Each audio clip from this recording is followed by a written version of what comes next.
सुप्रभात बच्चों। कक्षा चौथी, विषय हिंदी, उप विषय पाठ 10 क्रिया तथा काल, पाठ 11 क्रिया विशेषण। पुस्तक का नाम नई गुलमोहर, हिंदी व्याकरण, व्याख्यान 1, दोहराई।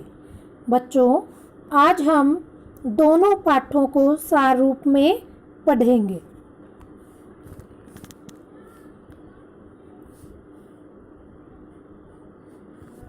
बच्चों, जैसा आप चित्र में देख रहे हो, सूर्य उदय हो रहा है, चिड़िया उड़ रही हैं, बच्चे खेल रहे हैं, दो आदमी सैर कर रहे हैं, दादाजी योग कर रहा है, एक आदमी बेंच पर बैठा है।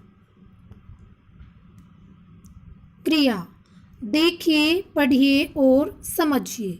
सूरज उदय हो रहा है, चिड़िया उड़ रही हैं, बच्चे खेल रहे हैं, दो आदमी सैर कर रहे हैं, दादाजी योग कर रहे हैं, एक आदमी बेंच पर बैठा है। बच्चों, ऊपर दिए गए वाक्यों में आए रंगीन शब्दों से किसी न किसी कार्य के होने या किए जाने का पता चल रहा है, जैसे उदय होना, उड़ना, खेलना, सैर करना, योग करना तथा बैठना। ऐसे शब्द क्रिया शब्द कहलाते हैं। वे शब्द जिनसे किसी कार्य के होने या किए जाने की सूचना मिलती है, क्रिया शब्द कहलाते हैं। देखिए अन्य उदाहरण। बच्चे मैदान में दौड़ रहे हैं, हवा चल रही है। इसके अलावा कुछ क्रिया शब्दों से किसी व्यक्ति या वस्तु की स्थिति या अवस्था का भी पता चलता है, जैसे किसी व्यक्ति या वस्तु की स्थिति या अवस्था के बारे में बताने वाली क्रिया है होना। जैसे किताब मेज पर है, मेरी बहन बीमार थी।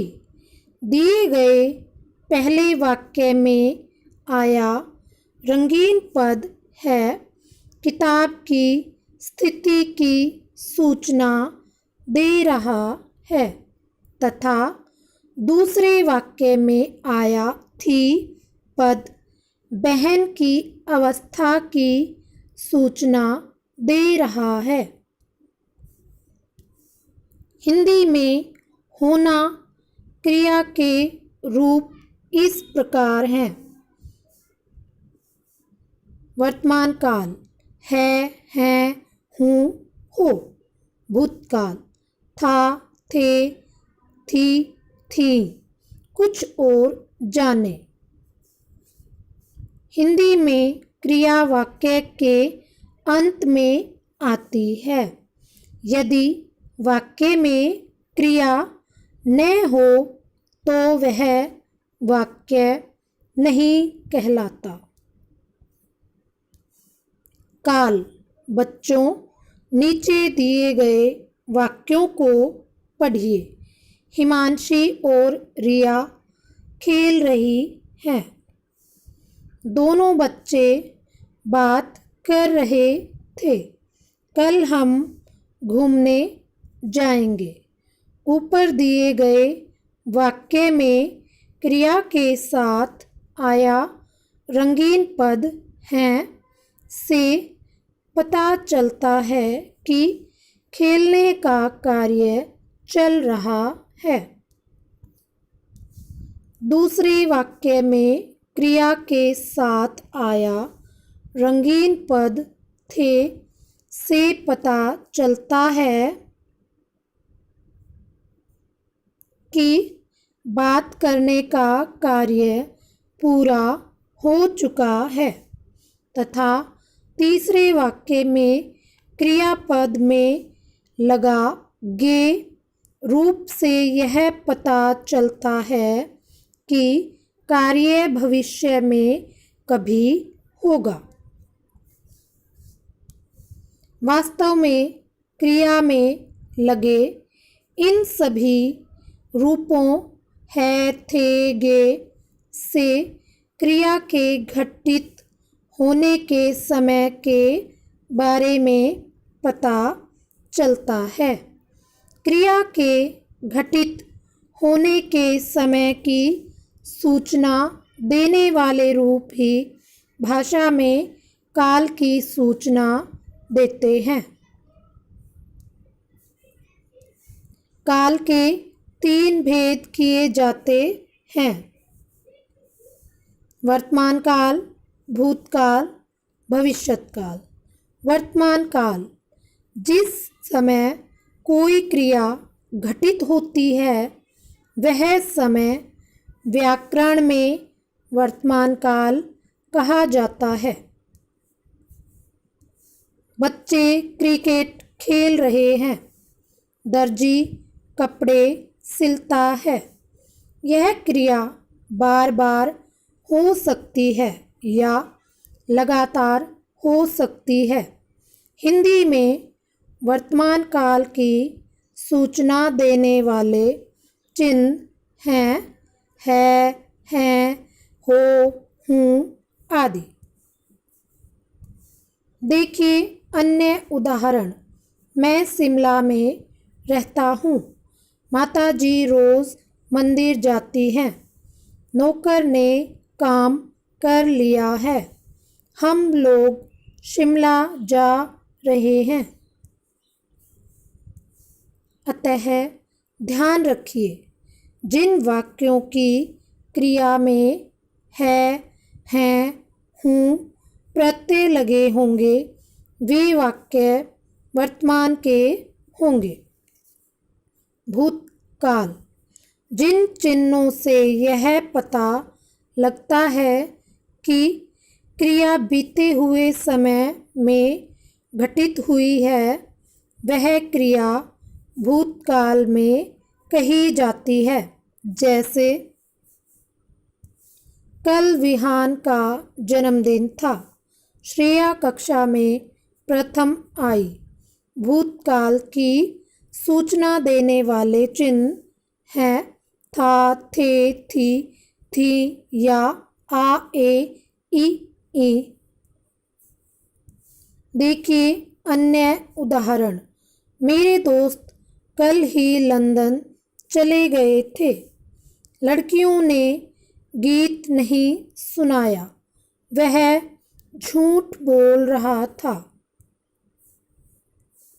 भविष्यत्काल भविष्य में घटित होने वाले कार्य व्यापार की सूचना देने वाले काल को भविष्यत्काल कहा जाता है। जैसे हम पिकनिक पर जाएंगे। मैं शाम को बर्गर खाऊंगा। भविष्यत्काल की सूचना देने वाले चिन्ह हैं गा, गे, गी तथा गी। देखिए अन्य उदाहरण। आज सब लोग फिल्म देखने जाएंगे। मैं यहाँ 1 सप्ताह रुकूंगा। वह शादी में नहीं आएगी।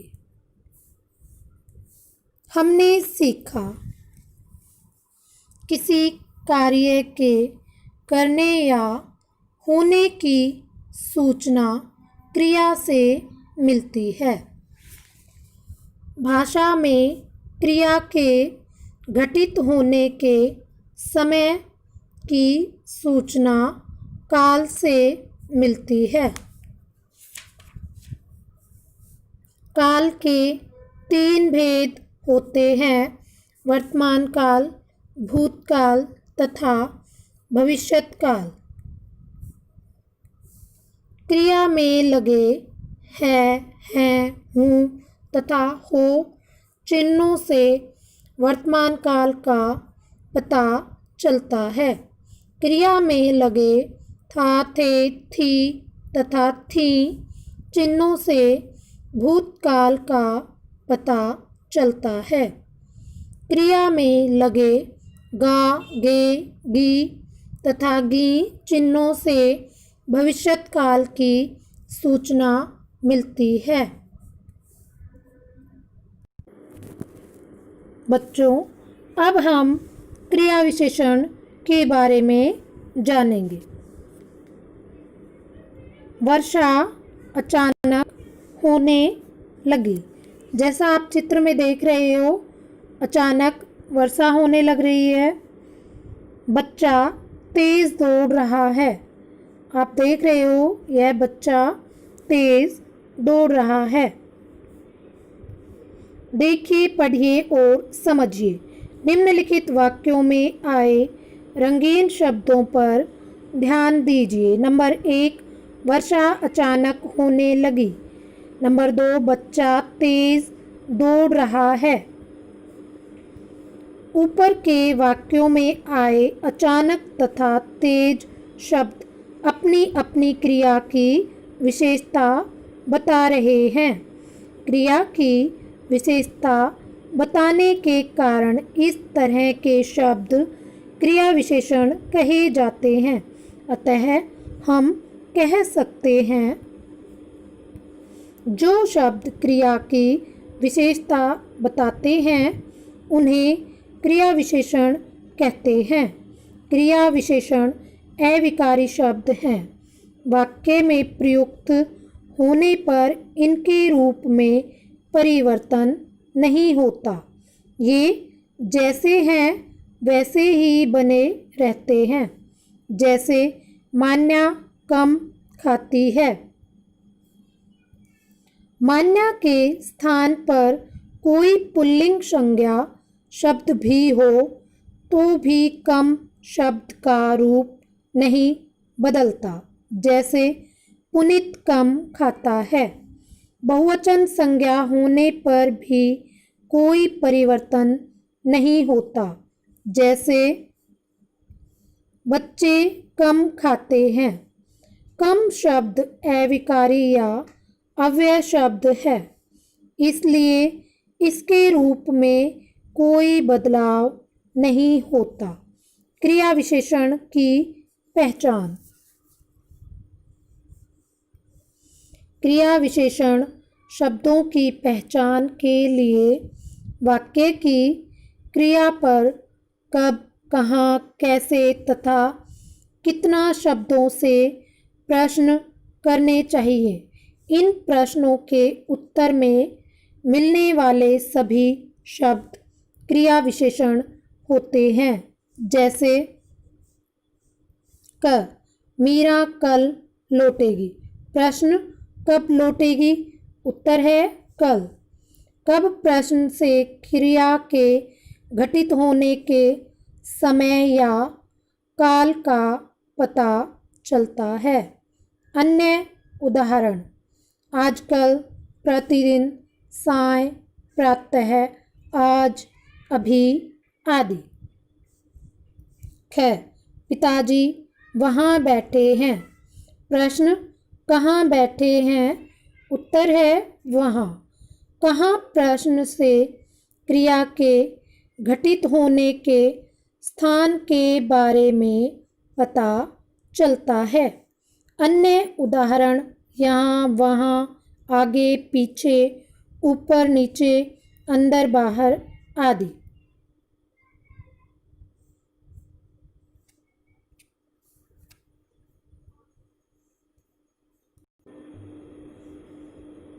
ग, बच्चा धीरे चल रहा है। प्रश्न, कैसे चल रहा है? उत्तर है धीरे। कैसे प्रश्न से क्रिया के घटित होने की रीति या तरीके का पता चल रहा है। अन्य उदाहरण जल्दी, धीरे, तेज, जोर से, भली भांति, अचानक, एकाएक। घ, आपका बेटा बहुत बोलता है। प्रश्न, कितना बोलता है? उत्तर है बहुत। कितना प्रश्न से क्रिया के घटित होने की मात्रा या परिमाण का पता चलता है। अन्य उदाहरण थोड़ा बहुत, कम, ज़्यादा, लगभग आदि। आइए अन्य उदाहरण पढ़ते हैं। अखबार वाला सुबह आता है। कब आता है? उत्तर है सुबह। बच्चे बाहर खेल रहे हैं। कहाँ खेल रहे हैं? उत्तर है बाहर। कछुआ धीरे धीरे चलता है। कैसे चलता है? उत्तर है धीरे धीरे। विकास ने कम खाया। कितना खाया? उत्तर है कम। कुछ और जाने। क्रिया विशेषण के 4 भेद होते हैं। नंबर 1, कालवाचक क्रिया विशेषण। नंबर 2, स्थानवाचक क्रिया विशेषण। नंबर 3, रीतिवाचक क्रिया विशेषण। नंबर 4, परिमाणवाचक क्रिया विशेषण। हमने सीखा क्रिया की विशेषता बताने वाले शब्दों को क्रिया विशेषण कहते हैं। वाक्य में प्रयुक्त होने पर क्रिया विशेषण के रूप में कोई परिवर्तन नहीं होता।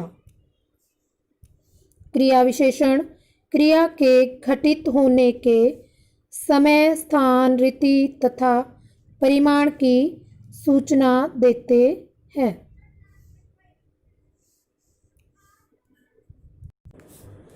बच्चों, आज आपका प्रदत्त कार्य है पाठ 10 क्रिया तथा काल, पाठ 11 क्रिया विशेषण में से। नंबर 1, निम्नलिखित वाक्यों में क्रिया शब्दों को रेखांकित कीजिए। बच्चों, जो क्रिया शब्द हैं उनको आपको रेखांकित करना है। क, लड़कियां बैडमिंटन खेल रही हैं। ख, कृतिका आइसक्रीम खा रही है। ग, पुजारी पूजा कर रहा है। जो आपको क्रिया शब्द दिख रहा है उस पर आपको नीचे लाइन खींचनी है, रेखांकित करना है। घ, वेरोनिका ने गाना सुनाया। नंबर 2, दिए गए क्रिया शब्दों के उचित रूप रिक्त स्थानों में भरिए। जैसे क, कल हम पिकनिक पर, रिक्त स्थान, कोष्ठक में है जाना। आपको उचित रूप से रिक्त स्थान भरना है। ख, बच्चे क्रिकेट, रिक्त स्थान, कोष्ठक में है खेलना। ग, बच्चे मैदान में, रिक्त स्थान, कोष्ठक में है दौड़ना। घ, हवा, रिक्त स्थान, कोष्ठक में है चलना। नंबर 3, उचित क्रिया विशेषण शब्द से वाक्य पूरे कीजिए। क, कछुआ रिक्त स्थान चलता है। ख, अखबार वाला रिक्त स्थान आता है। ग, चीता बहुत रिक्त स्थान दौड़ता है। घ, नेहा रिक्त स्थान गाती है। नंबर 4, नीचे लिखे वाक्यों में क्रिया विशेषण शब्दों को रेखांकित कीजिए। तो बच्चों, नीचे जो वाक्य लिखे गए हैं उनमें जो क्रिया विशेषण है उन शब्दों को रेखांकित करना है। क, विद्यालय कल बंद रहेगा। ख, बिजली तुरंत आ गई। ग, राम उधर जा रहा है। घ, मीरा कल लौटेगी। अंग, आपका बेटा बहुत बोलता है। च, विकास ने कम खाया। धन्यवाद।